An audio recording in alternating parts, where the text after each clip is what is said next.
You step into a medieval home expecting warmth, maybe something that smells vaguely like food. What you actually walk into is a wall of smoke so thick you could carve your initials into it. There's no chimney, no ventilation, just a fire in the center of the room and a ceiling that hasn't seen its true color in decades. Your lungs revolt instantly. People here cough their entire lives. It's just part of daily cooking. Every surface is coated in soot. The bed, the table, the bowl you'll eat from, even the family dog. And in the corner, a single cauldron bubbles with a sound that's half boil, half scream. This pot isn't washed, ever. It's a veteran of thousands of meals, infused with the ghosts of dinners past. You haven't even tasted anything yet, but already your eyes are burning, your throat stings, and you feel like you're inside an industrial chimney. But if you think this environment is bad, wait until you see the food itself. You've seen medieval kitchens in movies, polished tables, delicious meat sizzling, servants calmly preparing feasts. That's adorable. Real medieval kitchens are war zones. Start with the tools. Dull knives, cracked pots, splintering wooden boards. Add fire so big they regularly set nearby beams on fire, and smoke so heavy it turns every meal into a smoked dish, whether you want it or not. Even in castles, where you imagine luxury, the kitchens are crowded, loud, and filthy. Meat isn't delicately carved. It's hacked apart because precision is a luxury only modern knives allow. And forget about variety. Most food is seasonal, local, and deeply repetitive. There's no sugar, no chocolate, no potatoes, no tomatoes, barely any fruit in winter, and no concept of modern cleanliness. The epic feasts you picture? Those happen a few times a year at best and are mostly political theater. And the everyday food? That usually lives inside one pot forever. Imagine a pot that never empties. Not for a day, not for a week, sometimes not for months. This is the medieval perpetual stew, the heart of daily survival. You don't start it, you inherit it. And what goes into it? Everything. Yesterday's meat scraps, wilted vegetables, stale barley, a handful of herbs, maybe a fish head someone didn't want to throw away. Nobody ever says, "Let's clean the pot." Cleaning takes resources, time, and precious fuel. So the pot becomes its own ecosystem of flavors, shifting unpredictably as new things join the mix. Some mornings it tastes earthy, others metallic. Occasionally it tastes like regret. People just add more water, stoke the fire, and hope for the best. For many families, this pot is breakfast, lunch, and dinner, the only guarantee against starvation. But what if the ingredients themselves are already spoiled? Oh, they often are. Without refrigeration, food doesn't gently age. It sprints toward decay. Meat lasts a day, maybe two in winter, before it begins to smell like something crawled inside it and died. So medieval people improvise. They salt it aggressively, smoke it until it tastes like a burnt shoe, or simply cook it longer. Rancid fat? Just scrape the top layer off. Bread going moldy? Cut around it. Sometimes. Other times you're too hungry to care. Grain stores attract mice and insects, and the real killer, ergot fungus, the cause of hallucinations, spasms, and dancing plagues.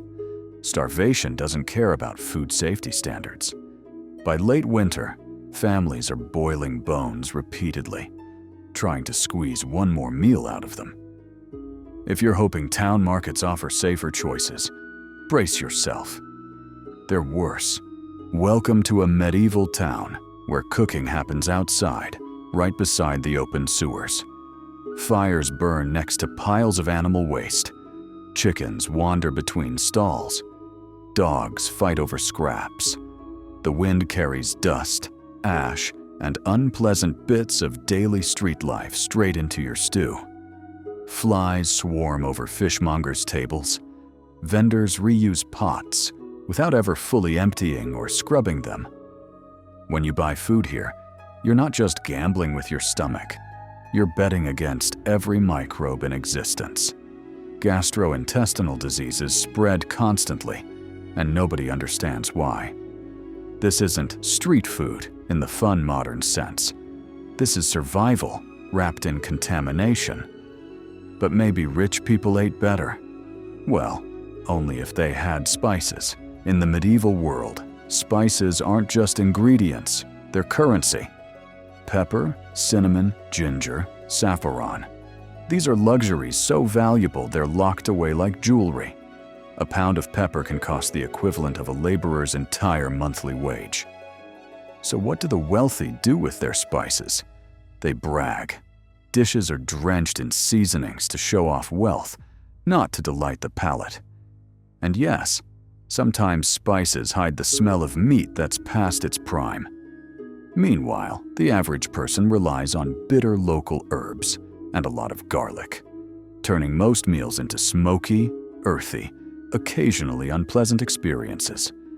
But the real danger isn't meat, it's bread, the foundation of every meal. Bread keeps medieval Europe alive, and sometimes kills it. Most loaves are dense, dark, and gritty because flour is expensive, so bakers stretch it with chaff, straw, or even ground bone.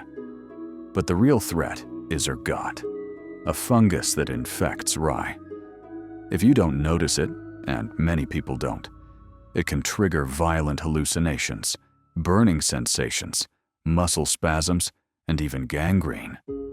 Entire communities suffered outbreaks without understanding the cause. You bite into a loaf expecting nourishment, and instead get a neurological nightmare. Yet bread remains 70% of the daily diet. You keep eating because there's no alternative.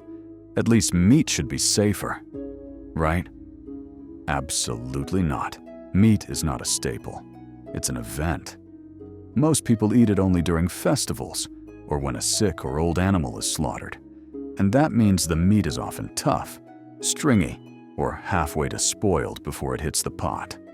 Preservation methods like salting or smoking help, but they can easily make the meat almost inedible.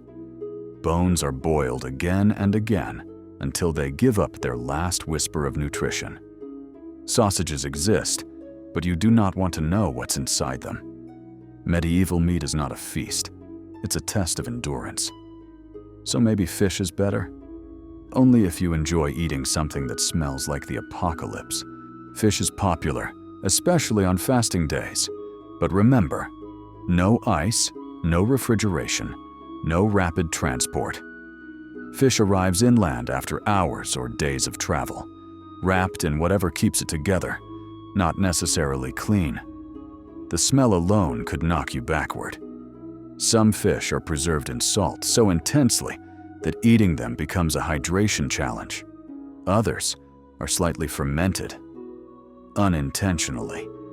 People still eat it because religious rules say they must. You don't choose fish. Fish chooses you, and not in a friendly way. You reach for a drink of clear water. Stop. Put it down. Medieval water sources are contaminated with animal waste, human waste, industrial runoff. Yes, medieval towns had proto-industrial filth, and microbes no one can see or understand. Drinking raw water is practically begging for dysentery. So people drink low-alcohol ale, weak wine or beer, children included. It's not about getting drunk, it's about staying alive. Cooking often uses ale instead of water for exactly this reason.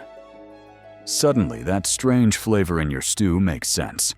But if drinking is dangerous and eating is dangerous, what about the kitchens of nobles? They must be better, right? You step into a great house expecting sophistication. Instead, you find a massive, smoky, chaotic engine of heat and labor. Dozens of servants rush between roaring fires. Meat roasts on spits taller than you. Pastry coffins, rock-hard shells, hold elaborate fillings. Dishes are assembled for spectacle, birds refeathered after cooking, animals stuffed inside other animals, pies that scream when opened thanks to trapped birds. It's impressive, excessive, and still filthy. Hygiene is medieval everywhere, rich or poor. The meals taste different, not necessarily better. So after all this, are you ready for the final verdict? By now, you've tasted a world of smoke, rot, mold, flies, questionable meat, dangerous bread, and contaminated water. Medieval cooking isn't about flavor. It's about surviving another day with whatever calories the environment grudgingly provides. You realize something profound. Modern kitchens aren't just convenient. They are miracles built on science, sanitation, and global logistics. The Middle Ages had none of that. No safety nets, no refrigeration, no germ theory. Just fire, luck, and whatever didn't kill you first. So here's the truth. You might survive in the Middle Ages, but you definitely wouldn't enjoy the food. And you certainly wouldn't stop coughing.